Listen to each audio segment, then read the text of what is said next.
তোর অলসতা কারণে আজ সেনাবাহিনী থেকে বের করে দিছে। তোর মা তো ভিক্ষুক, তুইও অকর্মা। এখন কি করবি? তুই কিছু করিস না কেন? এই অপমান সহ্য করিস কি করে? চলে যা এখান থেকে, তুই কোনো কাজে লাগিস না। Move faster! Secure the perimeter now! Keep firing those warning shots! মা, বাইরে গুলি হচ্ছে কেন? আমার খুব ভয় করছে। বাহিরে ডাকাত আসছে, তুই ভয় পাস না। সুরমা, তুই চুপ করে পিছনের দরজা দিয়ে হালকু ভাইয়ার কাছে যা। একমাত্রই পারবে আমাদের বাঁচাতে।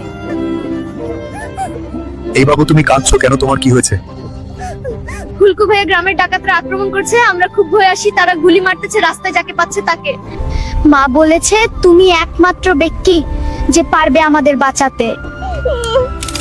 আমার আর সয় না। আমি ওদের শেষ করে দিবি। যদি সত্যি আমাকে সমর্থন করতে চাও তাহলে এখনই এই ভিডিও লাইক করো আর চ্যানেল সাবস্ক্রাইব করো বন্ধুরা। এই তোরা কারা? তোদের মূল উদ্দেশ্য কি? কেন গ্রামের মানুষকে মারতেছিস? এ দানব, তুই কে রে? আমরা আছি গ্রামের সবকিছু লুট করে নেওয়ার জন্য, পারলে ঠেকা। কেউ রশিনি আসো, দানব তাকে বান্ধো। এই নে, তোরা ভোগ কর আমার গ্রামের মানুষকে ক্ষতি করার ফল। হাল, তুই অকর্মা না, তুই হলি আমাদের গ্রামের রক্ষক।